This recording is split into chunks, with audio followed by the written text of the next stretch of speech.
Okay. Good morning, everybody. I'm going to go ahead and start. I can see that Commissioner Trask is. Okay, nope, she's back. Okay. Good morning, everybody. This is our briefing for Monday, April 15th, of the Mason County Commission.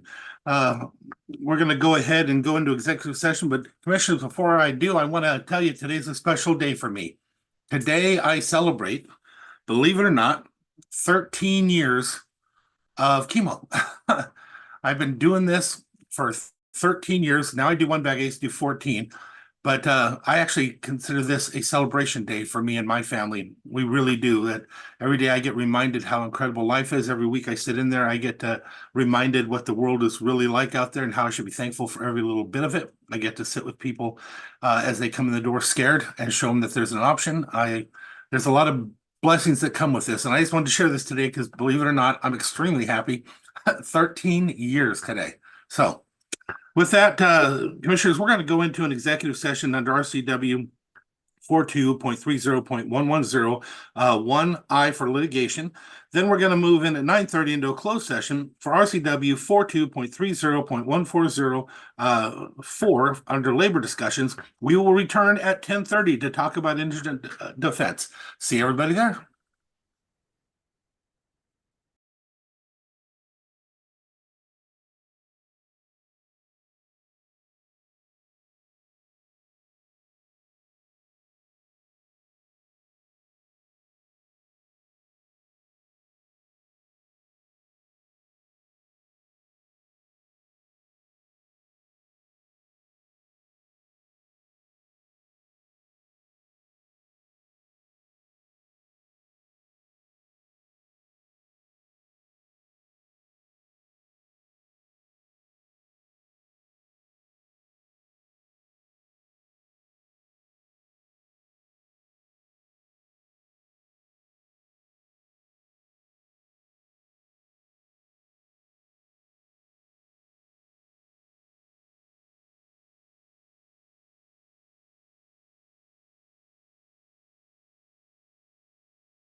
Okay.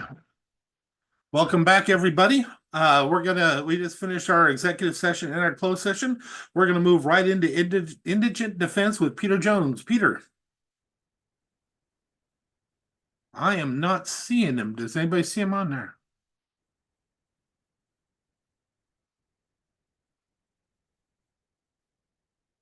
Okay, I'll go ahead and take it unless you would like to, Commissioner Schutte, you brought it up. Would you like to take it? Or you want me to just go ahead and handle it? You can go ahead. That's fine. Okay. Every once in a while, ladies and gentlemen, in the community, the county has a very specific award that we present to employees that go way up above and beyond their regular course of business, usually a recommendation directly from the public or something of the like. And this time around, Rose Boughton has been announced that she's the winner of this year's WDA President's Award. The award represents the WDA selection on the top overall public defender at the statewide level. Ms. Boughton, who has only been licensed since 2020, has made an incredible impression with her extraordinary services to her clients. For an attorney with only 4 years experience to win this award is virtually unprecedented. So with that being said, over the full 6 attorneys, this makes 2 winners of the award serving Mason County Public Defense. This is per capita higher than any other county in the state. Indeed, it is simply higher without respect to capita than many much larger counties, including King and Pierce. Ms. Broughton with this award has made sure Mason County stands out as an example of the county serving its public defense clients right. So, commissioners, what is before us now is basically a nomination to receive the Green Star Award. Is everybody comfortable with us putting that on the agenda and awarding her the award for excellence? I am. Absolutely. Okay. And just one other thing, please, Mark, if you could check, I think Ron Sergi in his office also received this award a couple of years ago, and we didn't have a chance to recognize him because it was during COVID.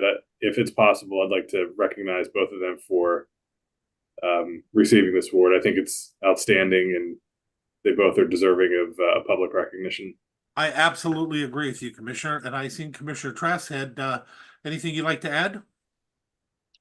No, just further proof that Mason County rocks. Mason County rocks. All right. So with that, I'm going to go ahead and move forward to the WSU extension. Heidi. Although I see Dan on himself. Hi, Heidi. Hi. Welcome. Yes, so I'm Heidi, the new coordinator for the Noxious Weed program out of Wazoo Extension, and I have 2 things to brief you on today. The first is a reapplication for an interagency agreement that we have with Washington State Noxious Weed Control Board. This is for their Class A and B designate noxious weed eradication program. Last year, we were awarded just over $2,000 to work on perennial pepperweed on the Hood Canal. I am reapplying for this funding agreement. It is due May 1st, and I'm going to ask for the maximum amount, which is $5,000, to continue the perennial pepperweed work and hopefully be able to use some funds for poison hemlock and lesser celandine if we do get that maximum amount. So right now I am asking for this funding agreement to be put on the agenda for action agenda for approval this week. That's it. Sorry. That's okay. You did great, Heidi. That's the first piece. And then there's a couple attachments that are also in the briefing packet. But if you have any questions about that, I'm happy to answer them before I get to the next Thank you. item. Commissioners, are you okay with putting this on the agenda? Or you have any questions or comments? All good with me. Good with me. Thanks for doing this. Oh, of course. Yes, thank you. You have 3. So what do you have next? Okay, so the next Heidi, one. just real quick, Heidi. So that's yes. going to be on the agenda of the 23rd. The 23rd. Okay, great. So I'll just write that down really quick. Okay, thank you. And then the other piece, the last item, it's this is for another interagency agreement, and this is one that is active right now, and it's an amendment to that agreement. This is contract K4369. It's with the Department of Agriculture, Washington State Department of Agriculture. And this is a funding agreement we have for giant hogweed work. Last year we were awarded $5,000 and we used 3,000 of that funding during 2023. So we had 2,000 left. We got the funding agreement amended to add an additional $2,000 to be used this year. So I have the amendment that it was sent from WSDA, and I am requesting that it gets put on the action agenda for approval and signatures so that we can get the additional funding. Wonderful. So she's asking for the amendment to be placed on the action agenda. Commissioners, any comments or questions? I have one that's good, one thumbs up, and I'll give same. So yes, it's okay. It'll be on the agenda. Oh, thank you very much. Do you have anything else for us? I think that's it, unless you have any more questions about the two briefing items. I think that's all I have. You got, oh, Mark, go ahead. I just wanted to recognize Heidi. I think it was like her second week of employment, and I was walking through the alley behind the jail there, and she had a truck bed full of weeds that she had gone out and bought. So I knew she was going to be good right from the start. She got her hands dirty and was out pulling weeds. Wonderful. Commissioners, do you have anything else for WSU? Because we also have Dan on here. Dan, did you have anything you wanted to add? Nope, I was just here to support Heidi on her first briefing with you guys. She did a great job, and I appreciate the support from the commission. And Mark, you nailed it. We have a rock star of a noxious weed coordinator. Good deal. Welcome, Heidi, and again, welcome home. We appreciate you here. Thank you. Thank you. I appreciate all the kind words. Thank you very much. Have a great day. You too. Okay, so next up, I have community development, Kell Rowen. Or it could be Steve, but or Randy. What do we got? Actually, it is me. I am reporting on behalf of Kell, and good morning, Chair Camara, Chair Netherland, and fellow commissioners, and Administrator Neary. The item before you is a briefing regarding the implementation of TIGRIS, which is an inspection management system. As most of you know, the county implements the Uniform Fire Code every 3 years, and part of that code requires building owners to maintain their fire suppression systems, such as fire alarms, sprinkler systems, range hood systems, and the like. And that needs to be done on a regular basis. When that's done, typically what's happened is reports are submitted to my office for approval and also follow up as needed. The current system basically isn't that efficient. We get reports all sorts of ways: emails, ground mail. Some are hand delivered because they go erroneously to a Central Mason Fire and others.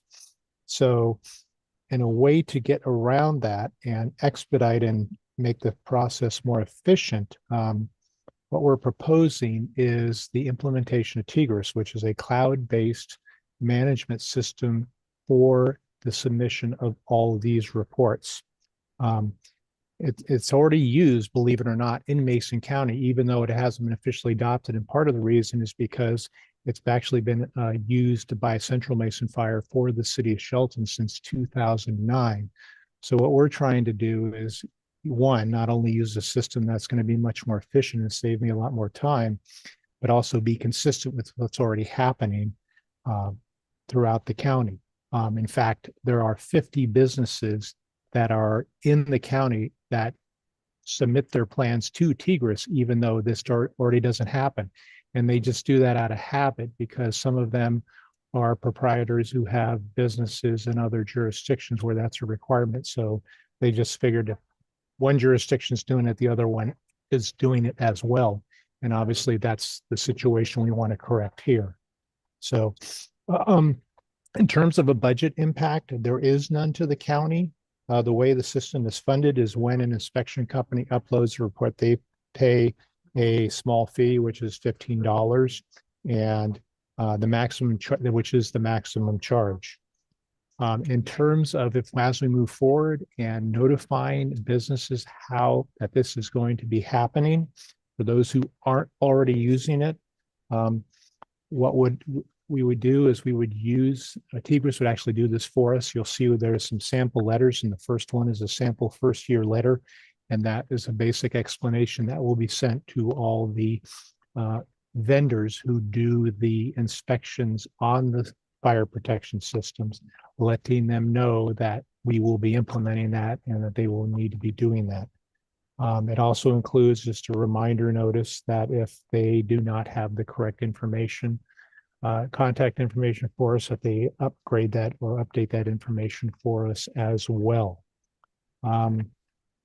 Yeah, there's also, we also included in the report some sample letters of how the process works. So in other words, if an inspection is done, a deficiency is noted, and the businesses are required to follow up, they get several notification letters. So it isn't the strong hand of enforcement right away.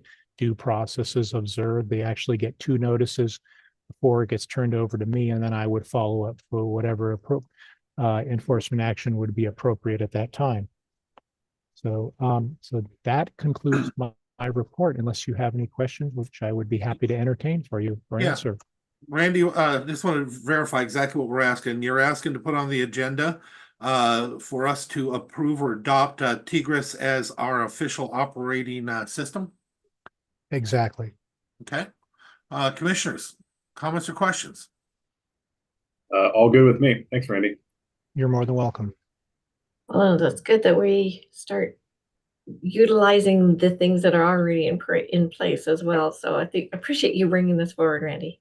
You know, I'm more than welcome to. I kind of facetiously call it moving ourselves into the 21st century and taking advantage of the efficiencies of things like this that we haven't done in the past. Yeah, appreciate it.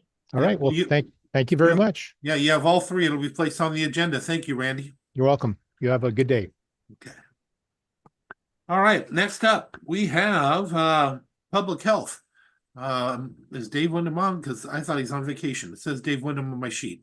Ian's leading the charge. Hi, Ian. Welcome. Hello. I know nothing about this item, but I saw it was on there, so I'm here to take down any information or feedback you have for Dave. Mark, I left you a voicemail this morning, but you probably didn't have time to check it, asking if you knew anything about this one. Well, actually, it's pretty simple. I actually do. So we discussed this at a county administrator conference end of last week. In this, we had a individual from the Attorney General's office, as well as the State Department of Health. And so they were, this is just another settlement, right? So it's a pretty big one that's coming in. And we would have, the difference with this one is the original 2 or 3 that we settled on. I think we get annual payments. Johnson & Johnson is actually going to give us a lump sum payment, so it would be all upfront. It's using the same percentage of that they used on the other settlement agreements. It's just making sure that we get registered to say we want to be a part of it. So that's the request here. And so the request, though, is to have Commissioner Schutte to sign the settlement and any future settlements. And I believe that's because of the role that Commissioner Schutte plays on some of our committees. I have no issue with it. I was just clarifying what it said. Yep. I think it was because that Commissioner Schutte was the original signator. Yeah. When this first started. I don't have any issue with it. I'm supportive. Commissioner Trask, you supportive? Yep, absolutely. Commissioner Schutte, you supportive of taking all the responsibilities, risks, and everything goes with it? Yeah, I do think, though, that this is something that we need to think about if there are going to be more settlements coming down, after I'm gone, and just thinking about what that signing process looks like. If I do think it was either because I was chair when the original settlements happened or something along those lines. There's nothing obviously special about me. I don't know what you guys want to do long term. Commissioner Schutte, you're special. Well, you can borrow my helmet if you want. Again, I have no problem either way. We could also just change it so that it says the chair. Yeah, we could. It's just a matter of, I think it's the documentation that the AG's office has in place right now, so we could, I'll work with Dave when he returns to get it, but I think we have to have it signed by May 11th. So, we'll definitely get that on the agenda for the 24th. Okay. Perfect. Okay, everybody's good with that. What else you got, Ian? 23rd, excuse That's me. all. All right, thank you, Ian. Anybody have any questions for Ian? Hearing none, we're gonna go ahead and move forward. Hey, Peter, just so you know, we took care of that business for you before you because you weren't here, and I wanted to give you a heads up that Ron Sergi is also being awarded the Green Star. Oh, very well. I will try to get them both available. The problem is that commissioner meetings and trial call dockets intersect.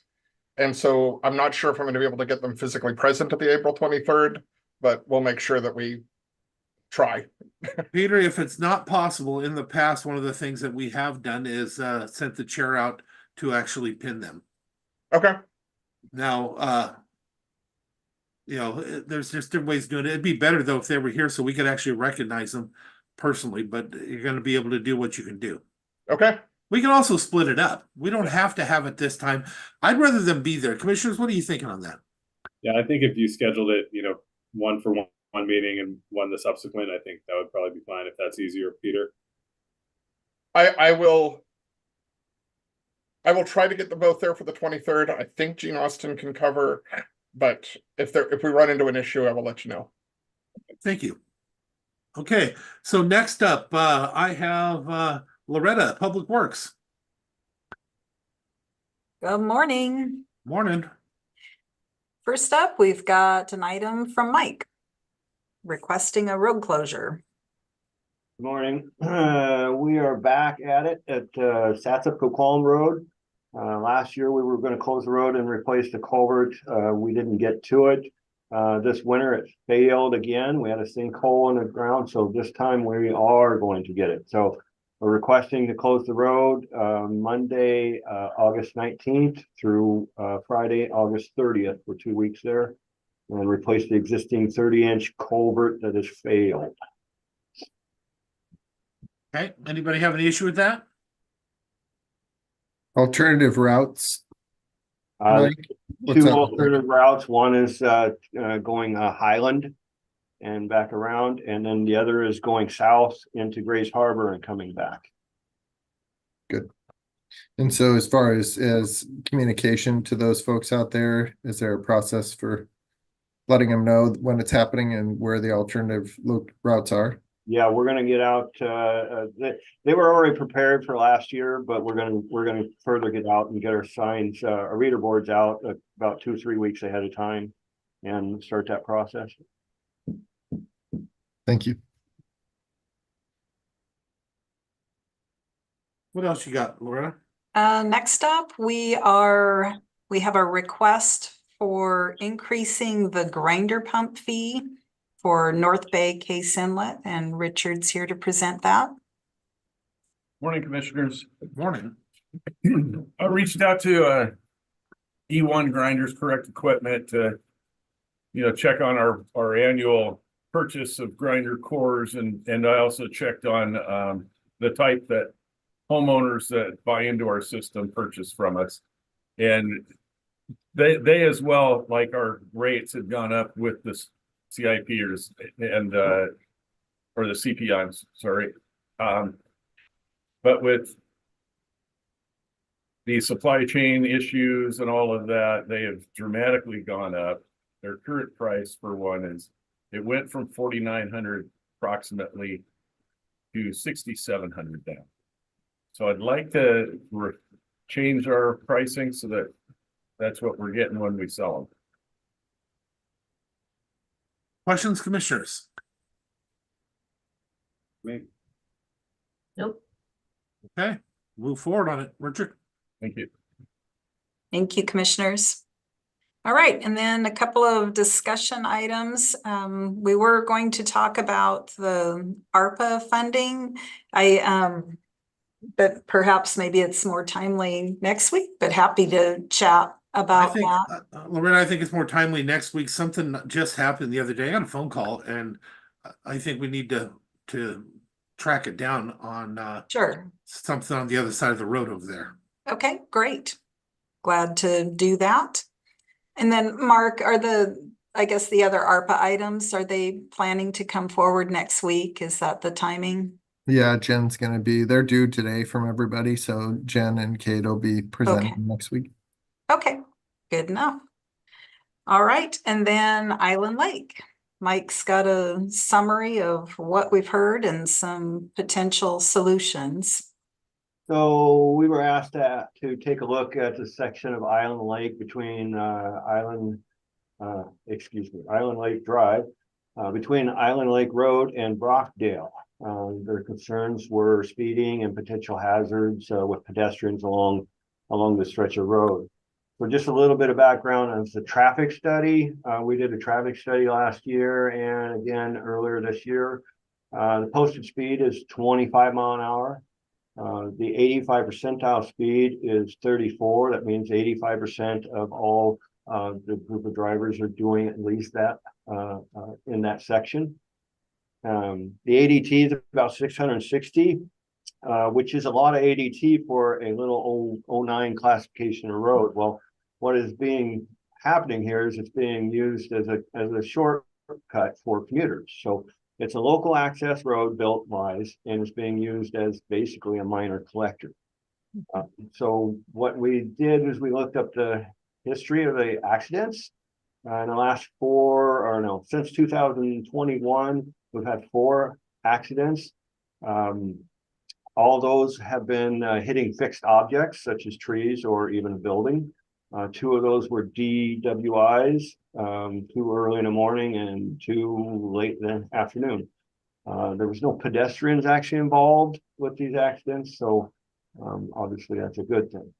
So in April, we went ahead and came up with a survey monkey and sent that out to the residents through Commissioner Schutte.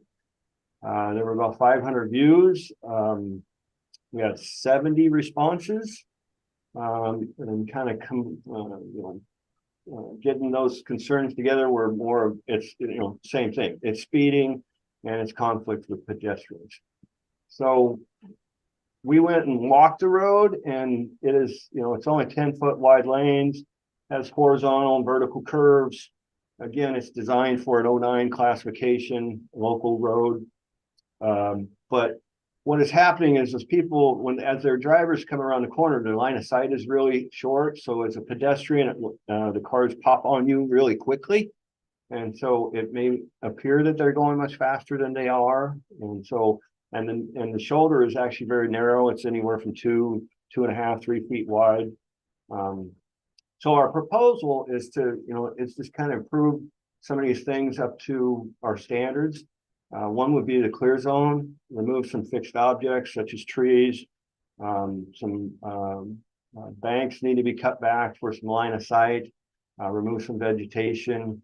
That would give everybody a little more longer view to be able to see approaching vehicles and such. And then we would probably fix some of the drainage. There's a couple drainage issues there.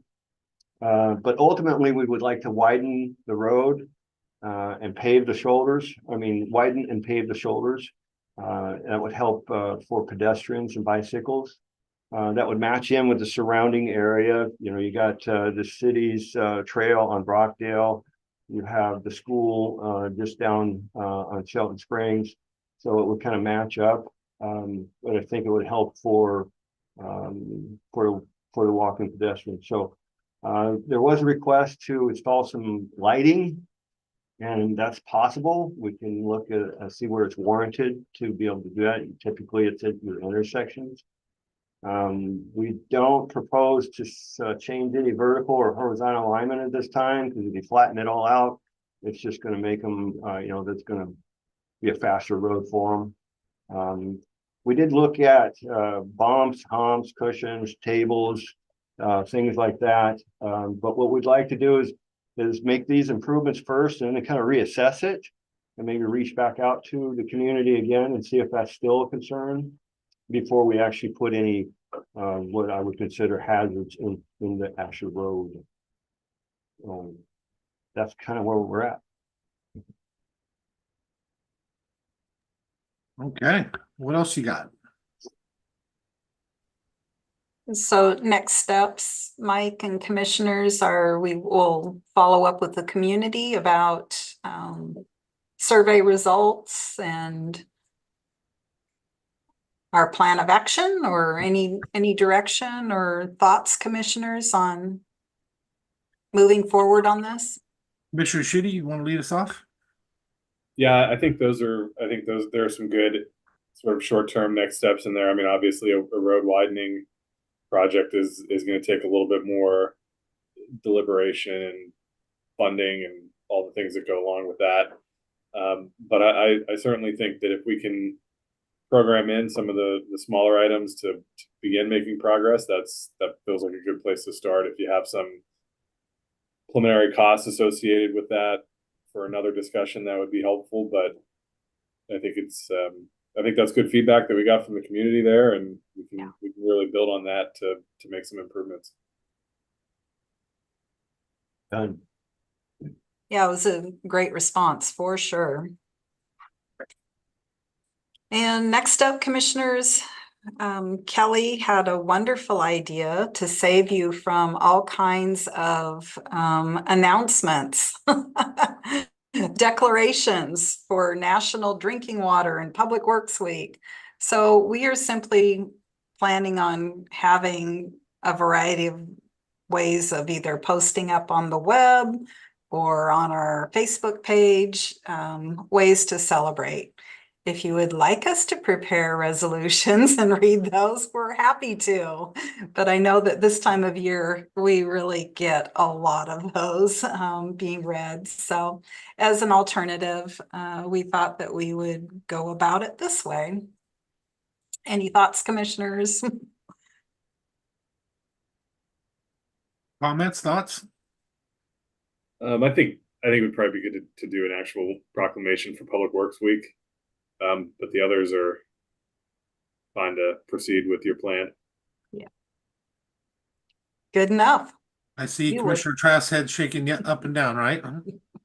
Yeah, no, I agree. Sometimes we get, this time of year, we do get inundated with a lot of proclamations and declarations, and not that they're not all important, because they all are. But no, I like this idea. And I do like the Public Works Week, because that kind of covers the others as well. All right. Yeah, that's what we'll do. What else you got for us, Loretta? That's it.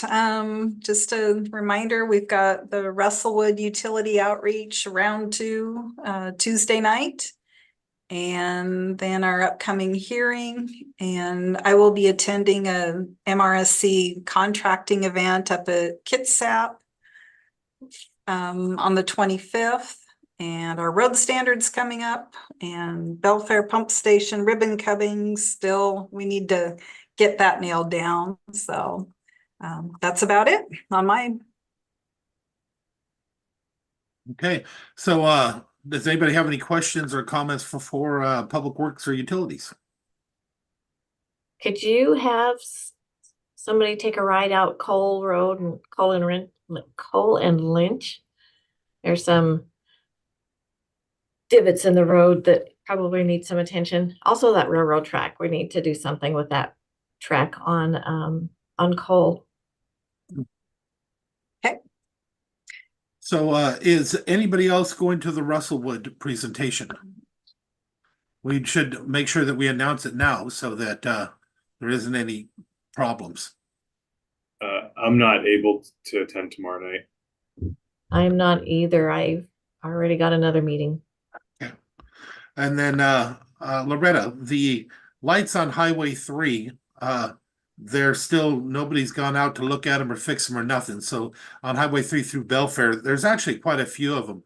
But the ones that are complaining is because they serve alcohol and they're leaving there at a bad time. And it seems like every time, days that we waste on this one, something bad could happen. I don't know how long they've been out, but all of them are out right there at that same section. And probably best if somebody from the PUD or whoever should check that would go and just do a drive along at night and start clicking them off because there's more than that I've noticed. Yeah, actually, that's a DOT item, so we'll check in and see how they're doing on that request. Please do. Yep. Okay, that's all I have for now. Anybody got anything else? Yeah, Oh, sorry, go ahead. yeah, I was gonna just say, so there was another collision on Johns Prairie. What was it on Johns Prairie or SR3? It was Johns Prairie. Yeah. So I think just a reminder for all of us to think about prioritizing that heading into next year's legislative session. Yeah. It was right above, it was at the top of the hill on Johns Prairie, so it wasn't a connector to the Highway 3, but that's still an awful intersection right there, so. Well, Agreed. people racing up that hill to try and get their speed up and keep it going could make it hard to take that corner. I don't know exactly what happened, but that would sure make sense. I've seen them come up there like crazy people. But Dan Griffey got a hold of me last year right before the end of session. He was really close to getting some funding for that one. So I agree with Kevin. We need to reach out and have Deborah make sure that they look at that for a priority. You agree, Commissioner Trask? Oh, absolutely. Okay. Anything else for Public Works? Just wanted to let Sharon and Kevin know that they asked Randy to sign off on the closing documents for substantial completion for the sewer extension up in Belfair. So we got that done last week and trying to get all of our I's dotted and T's crossed so we can make sure the funding comes at the lowest interest rate, which was like 0.54%, so super low.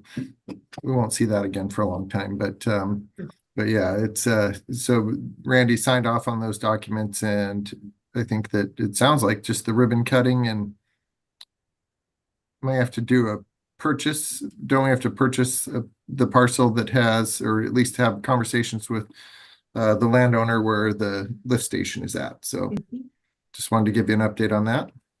And just to clarify, I contacted Mark just to verify. We believe that it was within the purview of the motions that the commission had already passed to allow me as the chair to sign and stuff. And I double checked that before I did any signing. Does anybody have any issue with that at all, or? Nope, I was asked, so it was perfect. Okay. Okay, so hearing none, then I didn't do anything wrong. We're good. When in doubt, go for the lowest possible interest rate, whatever it takes to do that. We'll fix it later. Yeah. We've got, and Stephanie's been working with the grant manager on that. So actually, Commissioner, we've got a slight amendment for you to sign. And commissioners, overall, you may recall that we were anticipating a $3.5 million loan and 1.5 in ARPA funds. And we are currently sitting at a loan of around 2.788. So less than the 3 million that we were looking at. Always like less. Right, I know. Anything else for Public Works? Yep, just one other update. Tomorrow morning at the wee hours of 5:45 a.m. We're going to have a contractors conference. So I believe that, Loretta, were you planning on attending that? Right, if I get my midday nap in. Well, you'll have to, because then you have the Russellwood meeting at 6, so that's going to be a long day. That's right. But also this is also an update for our planning and permitting department, so they will also be present to sit down and talk with contractors in our area and see how things are going. Yeah, this is pretty exciting. We've got our county SMEs, subject matter experts coming to the meeting along with PUD, and I believe that we're also going to have somebody from the city. So it's an early morning meeting, but I imagine it's going to be awesome. That's when our contractors are rolling. That's right. We have to accommodate them. That's right. They don't have midday lunch breaks. No. That's all I had. Thank you. Also want to thank that ProBuild. They are sponsoring the breakfast. Just something completely off the topic, but I saw in that paperwork, and we didn't thank you, Commissioner Trask. Thank you for donating the Starlink stuff to the Sheriff's Department. I saw it on the list and I knew where it came from, but we did not mention it, so I'm mentioning it now. Yeah. Okay, thank you. We're gonna go ahead and move right on into our administrator and see what you got there for support services. Short list today, so Mary's gonna give us some labor status updates. Morning. Morning. I wanted to come before the board and give some updates to our status of labor negotiations this year. In 2024, we have 3 contracts that are opening. The first one is Teamsters Prosecutor Support Staff, which is already underway. Teamsters Appraisers Union, we get to meet with them for the first time today. And then the corrections group represented by woodworkers. The BOCC has been very supportive, and I think we've also supported in HR trying to get these contracts done before they expire. It's a better way to go do our business, better employee relations, and trying to just be ahead of the curve and not have these pile up. So, but in the graph here, I just have a couple statuses to highlight. So we're on meeting 3 with the prosecutor staff on the 22nd. And the appraisers, like I said, we're meeting with them for the first time today. Corrections, we met with them in December on a different issue, and they had mentioned wanting to get to the table as soon as possible. The commission was supportive of that. We tried to reach out to them and get scheduled in March to get going as soon as possible. They expire at the end of this year. The union got back to us and advised that they were not available until April. So we had a meeting scheduled for beginning of April. We really wanted to get started the 4th. Unfortunately, the union had to cancel. The new meeting was set for April 8th. Unfortunately, the union had to cancel. And so we're hoping that we can get our first meeting on the books this week, April 18th. I'm waiting to hear back on a confirmation for that. And then hopefully meeting 2 on the 29th. Again, I'm waiting to hear back from the corrections group on those meeting dates. So that's kind of where we sit right now for labor. Can I jump in on that for a minute? Yes, sir. I want to, first of all, I'm not grinding you. I just want you to know we appreciate all you've done. We heard the corrections deputies and we're trying our best. We literally were asking for early. We decided to go for early opening, trying to help this all along. You were incredible with that at their request, and then they just said they didn't have time. And then it's like, okay, so we try again and again. Then we go ahead and finally get it to where we're going to do it. And then they cancel and then cancel.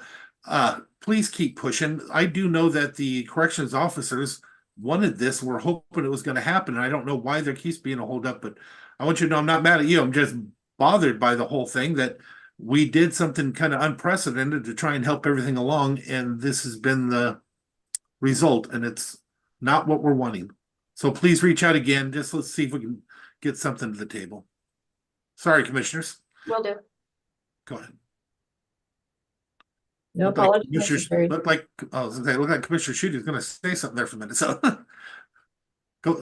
No, I completely agree with you, Commissioner Netherland. I mean, I think you know, we've tried to get to the table on this one, and you know, we were told all of last fall that this is a priority, and we can't have a good faith negotiation without somebody sitting across the table from us. And so really hope that union leadership follows through on the commitments that they're making on these meetings and not delaying any further if it truly is a priority for them. Couldn't agree more. I think, you know, I want to thank HR also and Cabot Dow, his group, because I don't know, since I've been here, these have been the best negotiations that we've had. And I appreciate Mary and her team and all the work that they've done. So thank you. Agreed. What else you got, Mary? You got anything else for us? No, that's it for this morning. Thank you. Mark? Mary's team has some more stuff for us. Becky's looks like she's got a individual for the civil service. Hi, Becky. Yes, yeah, we have one applicant that has come forward to be considered for the Civil Service Commission for that one vacant position we have. So we're asking that the commissioners consider Mel Ferrier and make a decision for appointing him. You want to interview folks? I would. As do I. So if you, go ahead, Commissioner Shue. I was gonna say I'm good with an interview. Yeah. So if Do you we can have get it? Oh, there it is. Never mind. I was looking for the application. Yeah.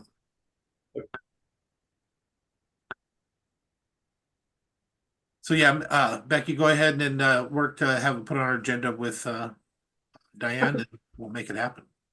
Very good. Thank you. Thank you. Great. And last item on our list is Nicole talking about our underground storage tank. I think this is the one that's right behind the jail. Actually, good morning. So actually the county has, we've got some underground fueling stations, throughout the county. And, so normally I would bring to you this time of year a renewal for, the insurance on these.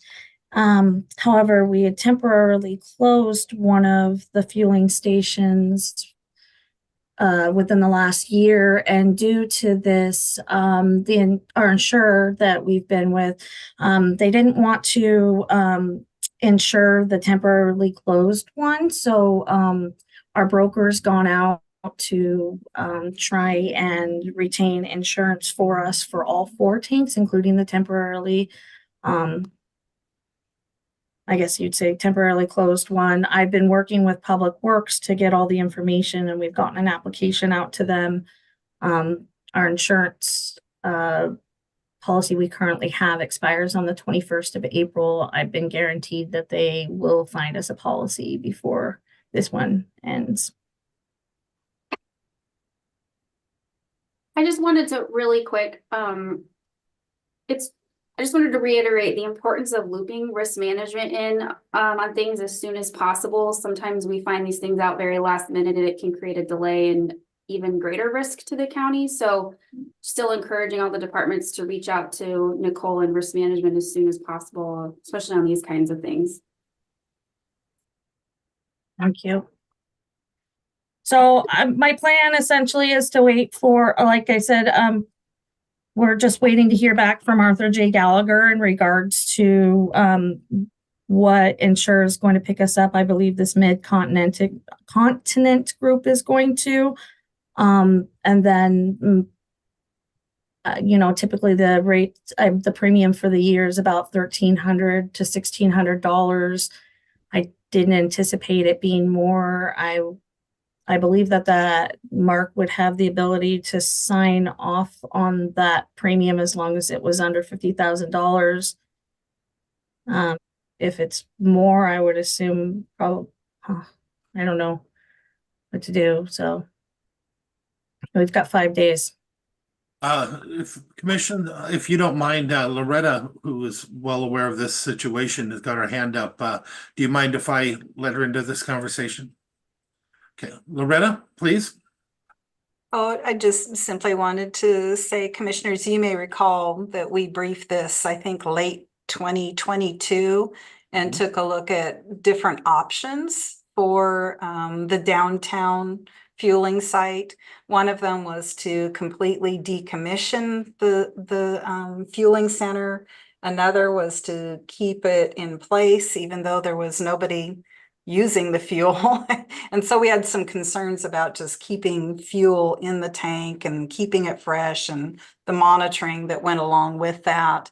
And so the option that we ultimately settled on was to do this partial decommissioning that was done by an approved contractor and met all the requirements and standards. So we did also follow up with Nicole about, again, I mean, if we need to revisit this decision, if it's going to affect our insurability, certainly glad to do that. Yeah, and I did, they did provide me with all of the documentation, which I did provide to them, and I don't know why, our current carrier doesn't want to insure, it's empty, essentially, but, like I said, they've guaranteed that there's never a guarantee till we have something in place, so I should be hearing back in the next couple of days.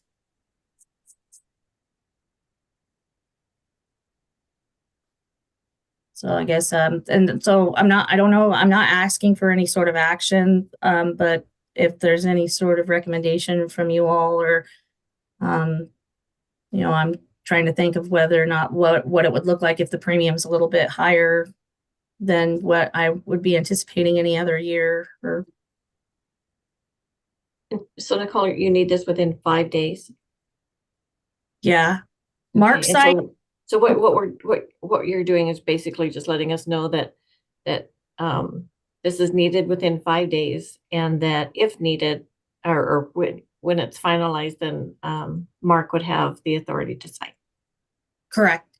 Yes, we have to have insurance. We can't let our insurance lapse on these at all. Right. I'm good with that. Yeah, I think it is what it is. If we wanted to put some fuel in it and continue to use it, that's another thing. But if not, then it is going to cost what it's going to cost. Because we can't not. Commissioner Schutte, you have any other thing different?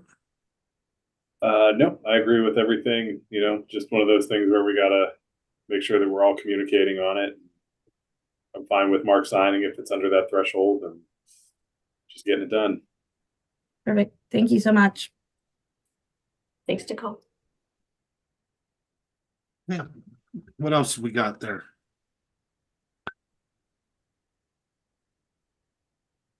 That's all we had for support services.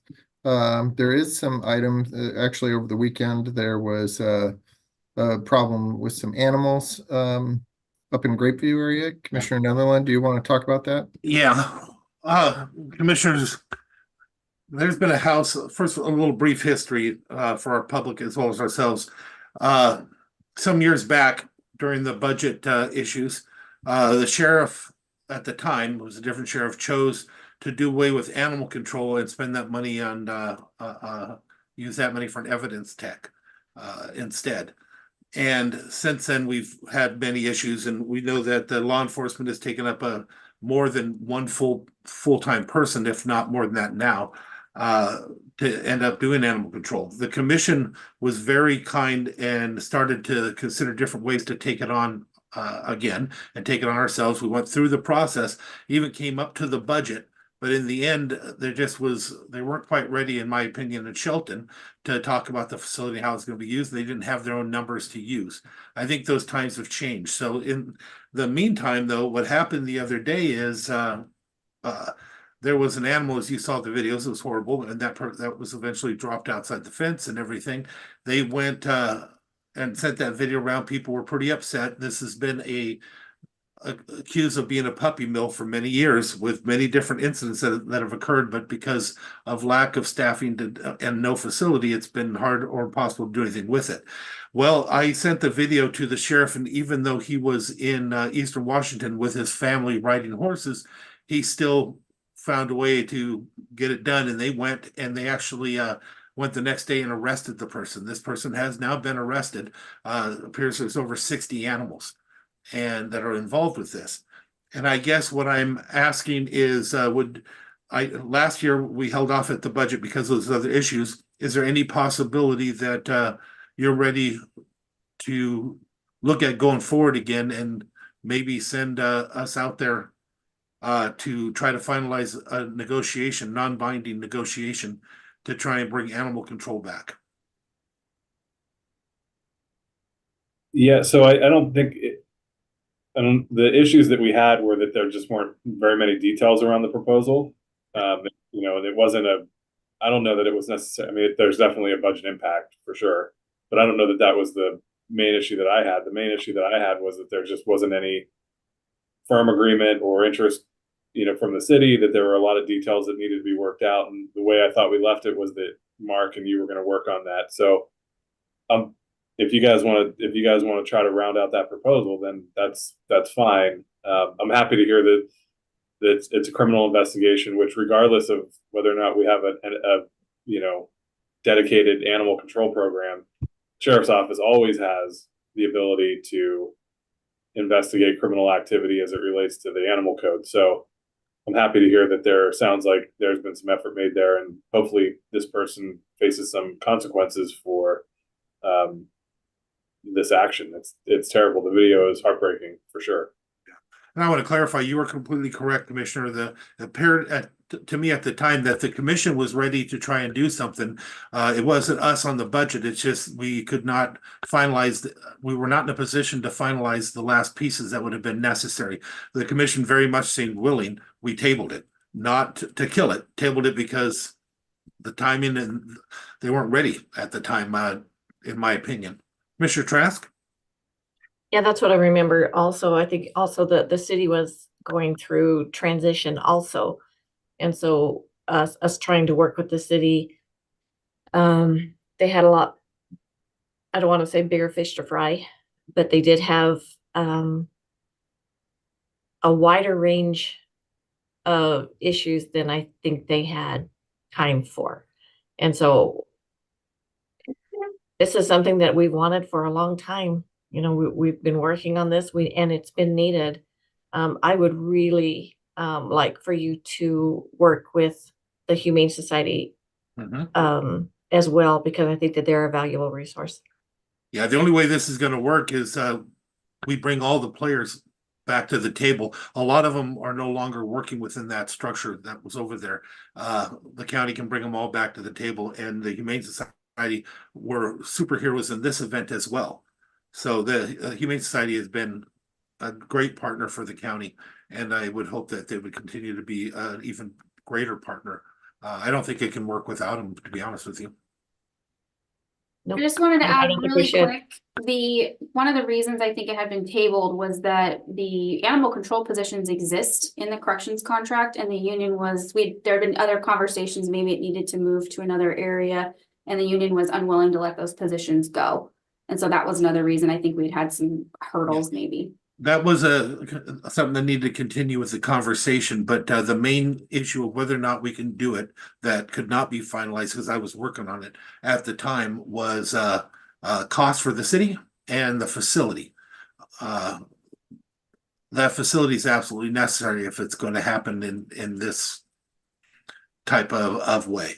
And if they want to continue doing it, then we'll talk about work with them. But I know they don't want to take on ours. But all of it would have to be worked out. No matter what, if we went in there, nothing would happen without the commissions. Okay. What do you think, Mark? That's perfect timing. I actually brought this conversation up with Mark Ziegler from the city last week, maybe the week before last. And they're ready to kind of sit down and look at some of those details. So if Commissioner Netherland would like to work with me on that and the city, that would be awesome. Would the other two commissioners be okay with appointing me for non-binding negotiations? Non-binding is fine. Yeah, no, everything comes back to the commission. I don't even want the. Oh yeah, for sure. Yeah, any interlocal agreement that we have with the city would have to come back before the whole commissioners, but ironing out some of the details and working through the what that picture looks like moving forward, absolutely, and we'll definitely include Mary in this process also to make sure. I think that when we originally looked at it for budgetary reasons, we were looking at about three positions that we would bring on, and so there are details that we'll still need to work through on that. Commissioner Schutte, are you comfortable with that as well? Yeah, and probably, I mean, part of that discussion involved their facility, correct, at the city? That's the main piece. So probably going to involve risk in that part of the discussion too, if we're going to be looking at facilities and. Yep. You know, and I would probably even encourage a plan A and a plan B if for some reason we can't get to an agreement that includes the city. What does it look like if we have to restart this on our own for any period of time? Okay. All right. Anything else on this issue? Just I do want to thank the sheriff again. Literally, he was in Eastern Washington with his family.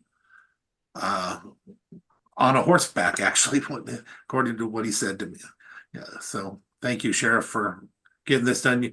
You have some people that are living around there that are in tears because of relief, because you and your folks did what they did. This needed to be done. Thank you.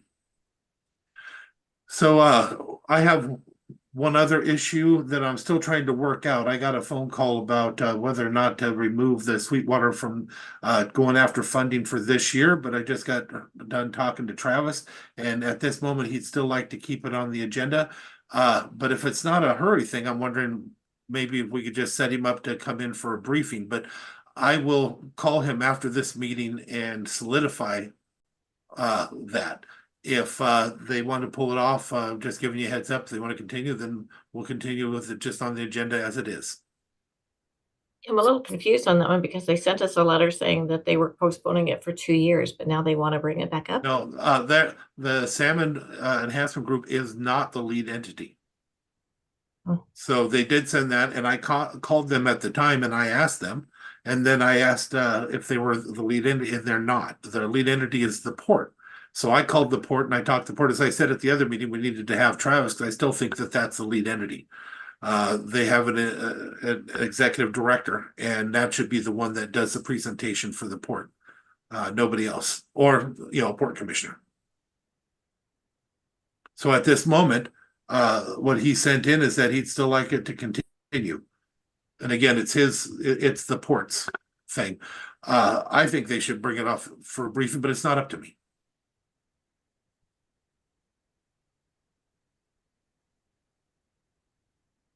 Well, I'm super confused, so I'll just wait and see what happens on Monday. Yeah, so am I. Okay, so again, just to simplify it to the actual entity, the lead entity is not the Salmon Enhancement Group. They are partners. The lead entity is the port. And officially, if somebody's going to ask for that letter of support or say no to it, it should be the port, not anybody else. Although I very appreciate the Salmon Enhancement Groups, I work well with them. I always think that having the right entity in charge, being the one representing it, makes the most sense to me. And I did bring it up at the port meeting, the Port of Allen Commission meeting, and they were going to send him. So I'll know more after today. If you don't have any heartburn, if there's nothing, then it's going to be pulled. If anything else, then we just leave it on, let him show up and do their thing as part of the agenda. So would we talk about this again on Monday, next Monday? Sure. Yes. Actually, okay. Yes. But if possible, if they decide to have her move, I'd rather have her move so she doesn't have to worry about doing it the day before. I don't think that'd be appropriate either. There's plenty of lead time here, I think. Yeah. As long as there's enough notice out for the public as well. That's what I meant. Yes. Yeah, and I just think they are kind of in partnership with the Salmon Enhancement. So I'd be really just interested in what that partnership looks like, and what led to one saying they'd prefer to hold off and the port saying would prefer not to. Those are all things that are, I think, important to know from their perspective. Absolutely, and that makes sense. That's kind of what I asked him. Commissioner Trask made comment that there had been some changes, and my comment to them was, if there's changes, you need to come and explain what those changes are. That's what the commission would like to know before they would be okay with a letter of support. What are we talking about? And at least that's the way I couched it to them, because that's what I heard at our meeting. Is Commissioner Trask seriously had some questions about that? What is it? What were those changes? What are we actually doing? So, right, because I think they mentioned that there was property that they were no longer going to use, but that was part of the plan when the last time that they were briefed. Yeah. So it would be nice to know what their plans are and who's in charge, so to speak. Yeah, you deserve an explanation if we're going to write a letter of support. So that's all I had on that. Does anybody else have anything? Nope. Okay. Nope. All right, then I will entertain a motion. Sure. Second. I'm not sure who did what. Try it one more time so I can just. I'll move. Okay. Kevin, a second. All right, we have a motion and a second to adjourn. Hearing no objection, we are adjourned. Thank you, everybody. Bye.